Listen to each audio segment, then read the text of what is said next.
Hello दोस्तों, कैसे हैं आप। मैं Narayan Singh Bisht, Assam rifle ex service welfare association का सेक्रेटरी। मुझे आज ये सोशल मीडिया के जरिए आप लोगों के सामने इसलिए आना पड़ा। दोस्तों, मैंने असम राइफल में 27 साल 7 महीने 21 दिन नौकरी करी, लेकिन अपनी नौकरी के दरमियान मेरे को हमेशा ये लगा, और नौकरी के दरमियान भी और रिटायरमेंट के बाद भी, कि हमें वो सम्मान नहीं मिलता है, ना दिया जाता है जो इसके असली हकदार हम हैं। देखो, हम असम राइफल के हैं। असम राइफल का अपना इतिहास है, जिसने 1835 से लेके अब तक देश में अनेक इतिहास रचे। लेकिन उस असम राइफल के एक्स सर्विसमैन या सर्विसमैन को वो सम्मान, वो अधिकार नहीं दिया जाता जिसका वो भागीदार है। इसके लिए मैंने अपना एक चैनल बनाया है, जिसमें लिखा है सम्मान। मिशन सम्मान के जरिए मैं आप लोगों को टाइम पे वीडियो दिया करूँगा। इसमें जो भी हमारी कार्रवाइयाँ चलती हैं Assam rifle ex service welfare association की, वो भी मैं आपको, और उससे पहले मैं असम राइफल का आप लोगों से कहना चाहूँगा कि इस चैनल को देखिए और देखिए कि असम राइफल का इतिहास था क्या। मुझे खुद पता नहीं था कि असम राइफल का इतिहास है क्या, क्योंकि मैं जीडी का हूँ, जीडी का था मैं। तो जीडी में या किसी भी ट्रेड में इतना टाइम असम राइफल में नहीं होता है कि वो किताबों को पढ़े या इतिहास को पढ़े।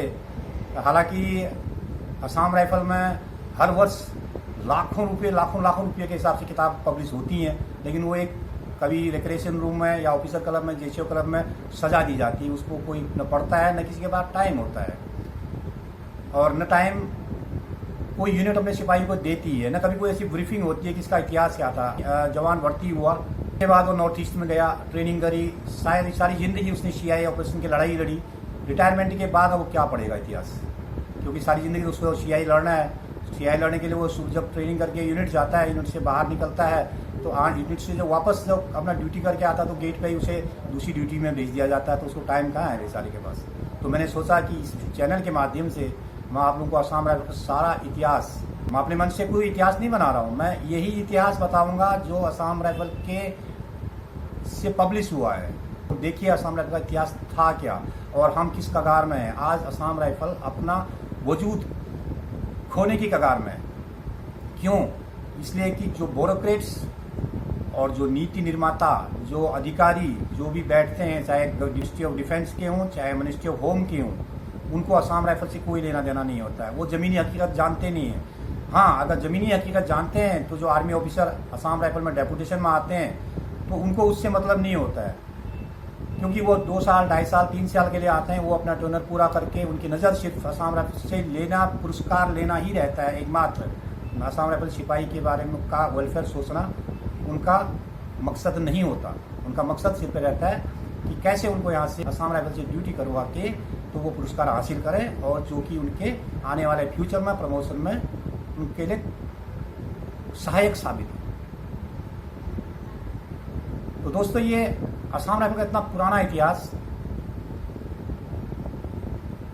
शायद ही कोई फोर्स अभी दुनिया में होगी ऐसी जिसको 2 मंत्रालय कमांड करते होंगे। दुनिया में एक अकेला फोर्स होगा। कहने को तो कहते हैं लोग इसमें कि तुम्हारी नौकरी तो 60 ही साल की है, जैसे कि असम राइफल डीजी साहब ने हाल में कहा था नेपाल में और उत्तराखंड के देहरादून में आके, तुम तो आर्मी के साथ कंपेरिजन नहीं कर सकते हो, तुम्हारी तो नौकरी 60 साल है। लेकिन डीजी साहब ने ये अपने PR में आए थे तो पूछा नहीं होगा कि असम राइफल में कितने % लोग वॉलंटरी जा रहे हैं, 60 साल कितने करके जा रहे हैं और 60 साल से पहले कितने निकल रहे हैं। उन्हें इस आंकड़े को कभी देखा नहीं होगा, जबकि उन्हें देखना चाहिए था कि असम राइफल का सिपाही अगर 80% आज वॉलंटरी पेंशन निकलता है, वो किस लिए निकलता है? वो इसीलिए निकलता है कि आर्मी के नियमों के अनुसार आर्मी अफसर के अंदर वो 60 साल नौकरी नहीं कर सकता है। मैं 28 साल पूरा नहीं कर पाया। क्यों? क्योंकि आर्मी के नियमों के अनुसार मैं वो ड्यूटियाँ नहीं कर सकता हूँ, वो ट्रेनिंग नहीं कर सकता हूँ जो एक्चुअल वो करवाते हैं, क्योंकि इसके रूल रेगुलेशन जो हैं वो तो आर्मी के हैं, लेकिन जो सुख सुविधाएं हैं वो MHA की हैं। अगर इस बात को हम सुख सुविधाओं के लिए हम अपने चाहे यूनिट लेवल पर COC कहें या हम DGR लेवल पर कोई एप्लीकेशन दें, तो वो तो सीधे कहते हैं नहीं, हमें तुम इससे कोई लेना देना है, ये तो होम मिनिस्ट्री के फौज हो तुम लोग, तो वो होम मिनिस्ट्री जाने तुम्हें क्या देना है क्या नहीं देना है। तो ये कहाँ से हो गया? तुम ड्यूटी कोई और दे और सुख सुविधाएं कोई और दे हमको। तो ये तो गलत है ना कि आप अगर हमें सुख सुविधा नहीं दे सकते हैं तो हमसे ड्यूटी भी नहीं ले सकते हैं। अगर आप हमसे ड्यूटी लेते हैं तो हमें सुख सुविधा के भी अधिकारी हैं। तो दोस्तों, असम राइफल ने समय समय पर फर्स्ट वर्ल्ड वॉर में, सेकेंड वर्ल्ड वॉर में और उसके बाद भी देश में जब भी युद्ध चले या CI ऑपरेशन, भारत ही है ये, क्योंकि ये जब पैदा होता है सिपाही असम राइफल में तो CI ऑपरेशन में ही जाता है और रिटायरमेंट होता है तो CI ऑपरेशन से ही आता है। असम राइफल के लिए कहीं भी पीस इलाका नहीं है।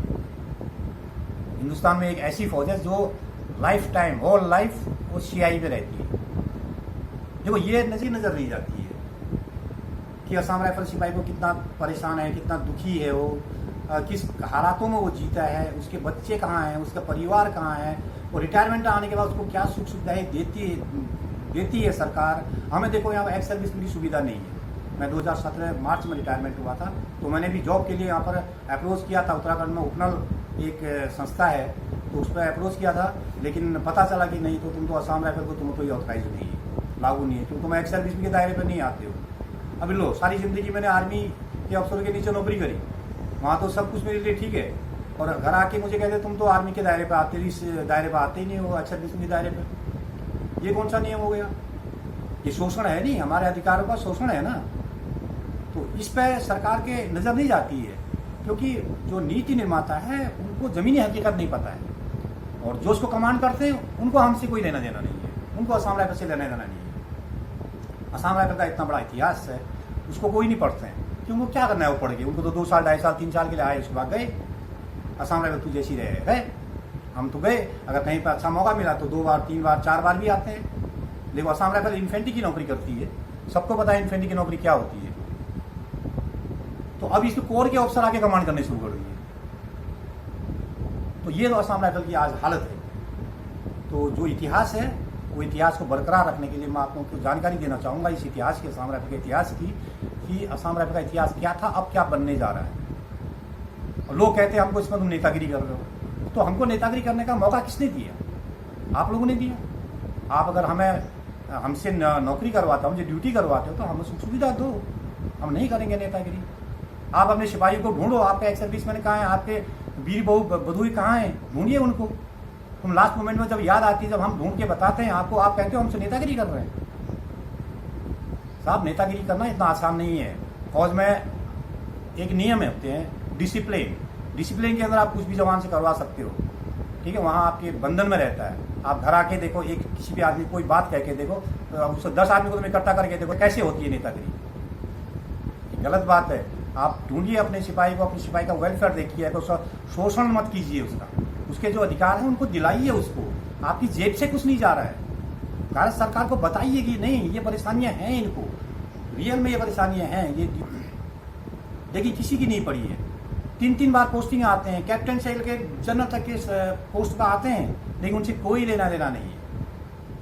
तुम क्या लेना देना? 2.5 साल 3 साल हो गए, अपने चल पड़े।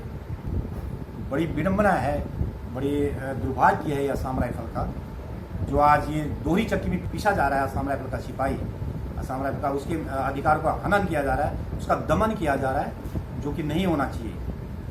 तो मैं आप लोगों को 835 से लेकर टिल डेट तक की असम राइफल ने क्या क्या अचीवमेंट कब पैदा किया, इससे पहले एक वीडियो रिलीज किया था। हाल में असम राइफल फार्मासिस्ट थे, उन्होंने अपने अधिकारों के लिए इम्फाल हाई कोर्ट में केस किया, तो केस जीत, डिस्ट्रिक्ट से उनको उसका बेनिफिट मिलेगा।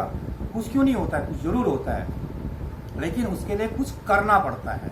लोगों को जागरूक होना पड़ेगा अपने अधिकारों के लिए। इसलिए मैं आप लोगों से अनुरोध करता हूँ कि इस वीडियो को ज़्यादा से ज़्यादा लाइक और शेयर कीजिए, और कमेंट्स के जरिए मुझे ये बताएं कि मैंने क्या चीज़ इसमें नहीं बताई, क्या चीज़ मैंने गलत बताई, ताकि मैं उसका सुधार कर सकूँ। धन्यवाद। जय हिंद, जय अरेवा, जय असम राइफल।